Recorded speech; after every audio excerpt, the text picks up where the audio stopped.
नमस्कार, मैं Gita घाड़ी। Smart plus bulletin में आपका स्वागत। सबसे पहले एक नज़र आज की सुर्खियों पर। पूरे देश में घर घर पहुंचेगा इंटरनेट। डॉक्टर और समाज के बीच की दूरी कम करने का प्रयास। बेलगाम शहर में तेंदुआ दिखने की चर्चा। खाद्य तेल की कीमतों में कम करने के लिए सरकार के प्रयास। बेलगाम के इनर व्हील क्लब के गवर्नर पद पे रत्ना बेहरे। गैस सिलेंडर के दाम बढ़ने से नागरिकों को परेशानी। 12 जुलाई से शिक्षक तबादला की प्रक्रिया शुरू। बेलगाम शिवसेना ने डॉक्टरों को किया सम्मानित। होटल आदर्शा पैलेस आपके लिए लाए हैं फूड पार्सल और home delivery service, breakfast, lunch और dinner, south Indian, north Indian, tandoori. कोविड-19 के तहत स्वच्छता और सभी नियमों का पालन। आज ही ऑर्डर कीजिए और घर बैठे लजीज खाने का मजा उठाइए। हर पार्सल के साथ एक mask free. Hotel Adarsha palace, Lingaraj college के सामने, कॉलेज रोड, बेलगावी। फोन 0831 243577 और 8884121718। अब देखते हैं विस्तृत समाचार। केंद्रीय मंत्रिमंडल ने बुधवार को 16 राज्यों के 3,61,000 गांवों में इंटरनेट ब्रॉडबैंड के लिए 19,000 करोड़ रुपए और बिजली वितरण क्षेत्र में सुधार के लिए 3 लाख करोड़ रुपए की मंजूरी दी। इसके अलावा 2 दिन पहले केंद्रीय वित्त मंत्री निर्मला सीतारमण द्वारा घोषित अन्य योजनाओं को भी मंजूरी दी गई है। पिछले साल लाल किले से स्वतंत्रता दिवस के मौके पर प्रधानमंत्री नरेंद्र मोदी जी ने घोषणा की थी कि देश के 6 लाख गांवों को 1000 दिनों में इंटरनेट से जोड़ा जाएगा। यह प्रधानमंत्री मोदी जी हैं जिन्होंने 2 सप्ताह पहले गरीब कल्याण धन योजना के विस्तार की नवंबर तक समय सीमा बढ़ाने की घोषणा की। केंद्र ने इसके लिए 93,000 करोड़ रुपए आवंटित किए हैं और 80 करोड़ लोगों को मुफ्त अनाज मुहैया कराया जा रहा है। केंद्र सरकार की ओर से 2 दिन पहले घोषित 1.10 लाख करोड़ रुपए की कर्ज योजना को भी मंजूरी मिल गई है। केंद्रीय वित्त मंत्री निर्मला सीतारमण जी ने 6.28 लाख करोड़ रुपए की योजनाओं की घोषणा की थी। डॉक्टर और समाज के बीच की दूरी कम करने का प्रयास। कोरोना काल में डॉक्टरों ने दिन रात सेवाएं दी है। हालांकि डॉक्टरों की सेवा के साथ साथ चिकित्सा क्षेत्र के प्रति भी अनादर दिखाया जा रहा है। ऐसे में डॉक्टर्स डे के मौके पर स्मार्ट न्यूज द्वारा आयोजित एक सेमिनार में कहा गया है कि संचार की जरूरत है। स्मार्ट न्यूज कार्यालय में आमंत्रित डॉक्टरों ने अपनी चिंता व्यक्त की। साथ ही यह सुझाव दिया गया कि शासन स्तर से समाज की अपेक्षाओं पर खरा उतरने का सहयोग अपेक्षित है। सेमिनार का आयोजन स्मार्ट न्यूज कार्यालय रामदेव गली में किया गया। IMA संस्था के पूर्व अध्यक्ष डॉक्टर मिलिंद हलगेकर, प्रसिद्ध स्त्री रोग विशेषज्ञ और प्रसूति विशेषज्ञ डॉक्टर दत्ता प्रसाद गिजरे, आयुर्वेद विशेषज्ञ डॉक्टर रूपेश सालुंखे, डॉक्टर उज्ज्वला हलगेकर, प्रसूति विशेषज्ञ डॉक्टर सविता कद्दू ने भाग लिया। उन्होंने चिकित्सा पेशे के सामने आने वाली समस्याओं पर चर्चा की। उन्होंने यह भी उम्मीद जताई कि कोरोना के बाद समाज स्वास्थ्य के प्रति अधिक जागरूक होगा। स्मार्ट न्यूज के संपादक उपेंद्र बाजीकर ने उनसे बात की। गीता घाड़ी ने आभार प्रदर्शन किया और कार्यक्रम का सूत्र संचालन अंकिता पवार ने किया। बेलगाम शहर में तेंदुआ दिखने की चर्चा। मध्य मुंबई या कुछ अन्य केंद्रीय शहरों में तेंदुए के दिखे जाने की चर्चा मीडिया में हमेशा झलकती रहती है। हालांकि बेलगाम में गुरुवार सुबह तेंदुआ दिखने की चर्चा है। कुछ तस्वीरें सोशल मीडिया पर वायरल हो गई है, जिससे नागरिकों में दहशत का माहौल है। बेलगाम में एक गोल्फ कोर्स के आसपास तेंदुए को देखा गया है। सुबह एक तेंदुए को घूमते हुए देखकर लोग चौंक गए। वे तुरंत मौके से भाग गए। तेंदुए के मिलने की खबर मिलने के बाद पुलिस और वन विभाग के कर्मचारी मौके पर तलाशी अभियान में जुटे हैं। गोल्फ कोर्स के आसपास लगे CCTV कैमरों की फुटेज पर वन विभाग के कर्मचारी नजर रख रहे हैं। खाद्य तेल की कीमतों को कम करने के लिए सरकार के प्रयास। न केवल पेट्रोल और डीजल बल्कि खाद्य तेल की कीमतों ने भी आम जनता की बजट को हिला दिया है। पिछले एक साल में खाद्य तेल की कीमतों में तेज उछाल से आम जनता बुरी तरह प्रभावित हुई है। खाद्य तेल की कीमतें लगातार बढ़ रही थी। सरसों और रिफाइंड तेल की अच्छी कीमतें 200 रुपये प्रति लीटर तक पहुंच गई है। सामान्य तेल की कीमतें 170 रुपये और 180 रुपये से कम नहीं है। अब राहत की बात यह है कि केंद्र सरकार ने तेल की कीमतों को लेकर कम तत्परता दिखाई है। सरकार ने कच्चे पाम तेल पर आयात शुल्क बढ़ाकर 10% करने की घोषणा की है। कच्चे पाम तेल पर आयात शुल्क कम करने का निर्णय कुछ दिन पहले लिया गया था, क्योंकि वैश्विक बाजार से घरेलू बाजार में बढ़ते प्रवाह के कारण खाद्य तेल की कीमतों में गिरावट आई थी। अब जबकि केंद्र सरकार ने कच्चे पाम तेल पर शुल्क कम करने का फैसला किया है, खाद्य तेल जल्द ही सस्ता हो जाएगा। बढ़ती महंगाई के चलते उपभोक्ताओं को राहत देने के लिए केंद्र सरकार ने कच्चे पाम तेल पर शुल्क में 5% की कटौती की है। बेलगाम के इनर व्हील क्लब के गवर्नर पद पे रत्ना बेहरे। रत्ना बेहरे को बेलगाम के इनर व्हील क्लब का गवर्नर चुना गया है। उद्घाटन समारोह जूम के माध्यम से हुआ। क्लब के राष्ट्रीय संघ की पूर्व कोषाध्यक्ष स्मिता शिरगांवकर ने उन्हें सूत्र प्रस्तुत किए। मंच पर पूर्व अध्यक्ष आभा गुप्ता, क्लब अध्यक्ष शर्मिला कोरे, कार्यवाहक मंजरी पाटिल, लता कित्तूर, सोनल धमनकर और मनाली देशपांडे मौजूद थी। कार्यक्रम का संचालन आसावरी संत और स्मिता दलवी ने किया। नए राज्यपाल रत्ना बेहरे ने अपने विचार व्यक्त किए। गैस सिलेंडर के दाम बढ़ने से नागरिकों को परेशानी। सरकारी ईंधन कंपनियों ने बिना सब्सिडी वाले सिलेंडर के दाम बढ़ा दिए हैं।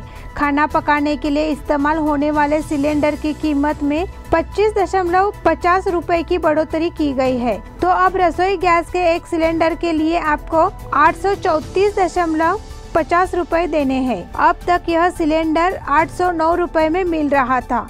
देश के अन्य हिस्सों में भी सिलेंडर के दाम बढ़ गए हैं। हर महीने के पहले दिन सरकारी ईंधन कंपनियां सिलेंडर के रेट तय करती है। इससे पहले 1 मई को गैस कंपनियों ने एक सिलेंडर के दाम में बढ़ोतरी की थी। अप्रैल में एक सिलेंडर की कीमत में 10 रुपए की कमी की गई थी।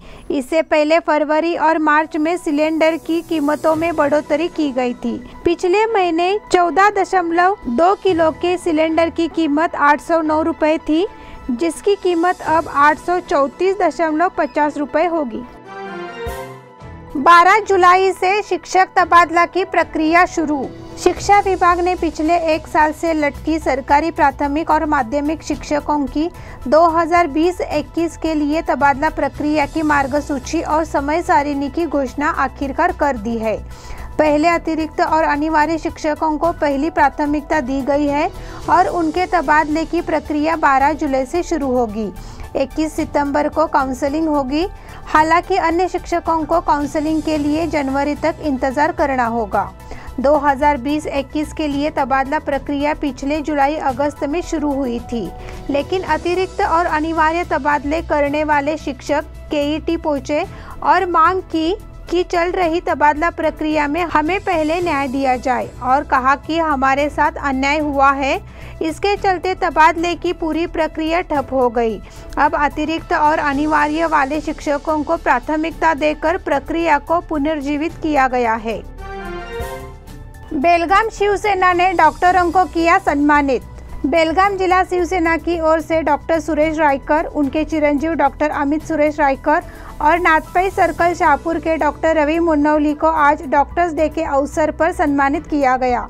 बेलगाम जिला शिवसेना के पदाधिकारी आज सुबह डॉक्टर रायकर और डॉक्टर मुन्नवली के अस्पताल में जाकर उन्हें सम्मानित किया गया। शिवसेना के उप जिला प्रमुख बंडू केरवाडकर और उप नगर प्रमुख राजकुमार बोकड़े ने तीनों डॉक्टरों को शॉल और नारियल देकर सम्मानित किया। शिवसेना ने आज उपरोक्त तीनों डॉक्टरों को कोरोना काल में उल्लेखनीय कार्य के लिए डॉक्टर्स डे के अवसर पर सम्मानित किया। इस अवसर पर नगर प्रमुख दिलीप बेलूरकर, प्रवीण तेजम, प्रकाश राउत, राजू तुडियेकर, विनायक जाधव, प्रदीप सुतार और अन्य सहित शिवसैनिक उपस्थित थे। इस बुलेटिन के अगले समाचार छोटे से ब्रेक के बाद। होटल आदर्शा पैलेस आपके लिए लाए हैं फूड पार्सल और home delivery service, breakfast, lunch और dinner, south Indian, north Indian, tandoori. कोविड-19 के तहत स्वच्छता और सभी नियमों का पालन। आज ही ऑर्डर कीजिए और घर बैठे लजीज खाने का मजा उठाइए। हर पार्सल के साथ एक mask free. Hotel Adarsha palace, Lingaraj college के सामने, कॉलेज रोड, बेलगावी। फोन 0831 2435 777 और 8884121718। ब्रेक के बाद फिर से एक बार आपका स्वागत।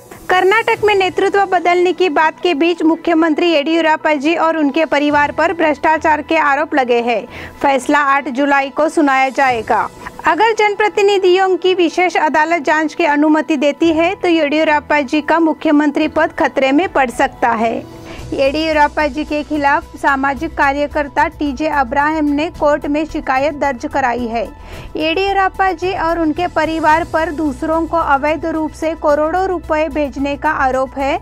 मुख्यमंत्री से मामले की जांच कराने को कहा गया, लेकिन राज्यपाल ने अनुमति देने से इनकार कर दिया। राजनीतिक गलियारों में इसकी चर्चा हो रही है। येडियुरप्पा जी और उनके परिवार के स्वामित्व वाली कंपनी ने कोलकाता की एक शेल कंपनी से करोड़ों रुपए कमाए थे। अब्राहम ने स्पेशल कोर्ट ऑफ रिप्रेजेंटेटिव से गुमनाम लेन देन की जांच करने को कहा है। कुरबरहट्टी धामणे के मराठी प्राथमिक विद्यालय में तोड़फोड़। कुरबरहट्टी धामणे में एक मराठी प्राथमिक विद्यालय की खिड़की और दरवाजा तोड़कर स्कूल की सामग्री नष्ट करने और सामग्री की चोरी करने की घटना सोमवार 28 जून सुबह स्कूल शिक्षकों द्वारा दरवाजा खोलने के बाद सामने आई। प्राथमिक मराठी स्कूल कुरबरहट्टी और कालम्मा नगर के पास है और इस स्कूल के बगल में कन्नड़ स्कूल की इमारत है। नागरिकों ने बताया कि दोनों स्कूलों के इलाकों में कुछ युवक रात को जुआ खेलने के लिए मौजूद थे। स्कूल के पीछे की सीमेंट की खिड़की तोड़कर स्कूल के बाथरूम में घुस गए। चूँकि बाथरूम का दरवाजा सीमेंट से बना था, इसलिए वह भी पत्थर से तोड़कर स्कूल के कार्यालय में घुस गए। कार्यालय में अलमारी तोड़ दी गई है और अन्य सामग्री की भी तोड़फोड़ की गई है। चोरी के 2 मामलों का पुलिस ने किया भांडाफोड़। शाहपुर पुलिस थाने के सीमा में हुए 2 चोरी के मामलों का भांडाफोड़ कर एक युवक को गिरफ्तार किया है। उसके पास से 70 ग्राम सोने के जेवर जब्त किए हैं। वडगांव के गुरुदेव गली निवासी 32 वर्षीय परशुराम इरापा दंडगल को, जो शाहपुर थाने के आसपास के परिसर में घूमता रहता था, उसे गिरफ्तार किया गया है। पुलिस ने घटना के सिलसिले में आरोपी को गिरफ्तार कर लिया है और करीब 3,36,000 रुपए मूल्य के 70 ग्राम के सोने के आभूषण जब्त किए हैं। शाहपुर थाने के PI Raghavendra Havaldar, PSI Manjunath, ASI UT Patil, MS Kamble, SS Ulagaddi, police आयुक्त ने अधिकारियों और कर्मचारियों के काम की सराहना की है। रिपीटर्स होंगे बिना परीक्षा के उत्तीर्ण। कोरोना संक्रमण बढ़ने के कारण 12वीं कक्षा की परीक्षा रद्द कर दी गई और सभी छात्रों को पास करने का निर्णय लिया गया, लेकिन हाईकोर्ट ने रिपीटर्स पर कोई फैसला नहीं लेने पर सरकार को फटकार लगाई थी। अब विशेषज्ञों की एक समिति ने रिपीटर्स को भी बिना परीक्षा पास करने की सिफारिश की है। रिपीटर्स के खिलाफ एक जनहित याचिका भी दायर की गई थी। कोर्ट ने सुनावनी के दौरान सरकार को फटकार लगाई, रिपोर्ट देने का भी निर्देश दिया। तदनुसार पदवी पूर्ण शिक्षा विभाग ने विशेषज्ञों की एक समिति का गठन किया और एक रिपोर्ट मांगी। रिपोर्ट अदालत को सौंपी गई है और अगर मंजूरी मिल जाती है तो करीब 1 लाख रिपीटर्स परीक्षा में उत्तीर्ण हो जाएंगे। अनमोड नाका में 600 लीटर शराब जब्त। अनमोड आबकारी नाके पर 42 लाख रुपए की गोवा निर्मित शराब जब्त की गई है। गोवा से कर्नाटक आ रहे 12 पहिया ट्रक में 595.80 लीटर गोवा निर्मित शराब ले जा रही थी। अधिकारियों ने इसे जब्त कर लिया है। ट्रक बार्ज कंपनी के रंग के साथ गोवा से कर्नाटक के लिए निकला था। वाहन सहित शराब की कीमत 42 लाख रुपए है। इस कार्रवाई में उप निरीक्षक SH Madwal, RV Katkal, SD Rathod, MN Mogre, TB Gird और डीवी बासमती ने भाग लिया। शहर के 78 अस्पतालों को नगर निगम की नोटिस। नगर निगम ने सख्त उपायों को लागू करने का फैसला किया है क्योंकि यह देखा गया है कि निजी अस्पताल जन्म और मृत्यु दर्ज करने में उपेक्षा कर रहे हैं। 78 निजी अस्पतालों को जन्म मृत्यु का पंजीकरण न करने पर नोटिस जारी कर आपराधिक मामले दर्ज करने के लिए कहा गया है। निजी अस्पताल में जन्म या मृत्यु की स्थिति में 7 दिनों के भीतर नगर निगम के स्वास्थ्य विभाग को सूचित करना आवश्यक है। वर्तमान में कई अस्पताल जानकारी नहीं देते हैं, इसलिए जन्म प्रमाण पत्र और मृत्यु प्रमाण पत्र लेने आए लोगों को लाइन में इंतजार करना पड़ता है और वापस लौटना पड़ता है क्योंकि अस्पताल उन्हें सूचित नहीं कर रहे। इसको लेकर शिकायतें बढ़ गई है, इसलिए इसके खिलाफ सख्त कार्रवाई करने की नगर निगम की ओर से चेतावनी दी गई है। चिदानंद पद्माकर शर्मा, इनका निधन। भाग्यनगर स्थित 5वां क्रॉस निवासी चिदानंद पद्माकर शर्मा, उम्र 65 साल, इनका मंगलवार 29 जून को दिल का दौरा पड़ने से निधन हो गया। उनके परिवार में मां, पत्नी, 2 बेटे, बहू और पोते पोतियां हैं। 8 दिनों में पिता और पुत्र की मृत्यु। मच्छे के एक पिता और पुत्र की 8 दिन में मृत्यु हुई है। इस वजह से अफसोस व्यक्त किया जा रहा है। हरिश्चंद्र नारायण देसाई, उम्र 69 साल, लक्ष्मी नगर मच्छे के निवासी, उनका 21 तारीख को निधन हो गया। उसके बाद उनके चिरंजीव संतोष, उम्र 39 साल, इनका 29 तारीख को निधन हो गया। इस घटना से हड़कंप मच गया है। इसी के साथ स्मार्ट प्लस बुलेटिन के आज के समाचार समाप्त हुए। धन्यवाद।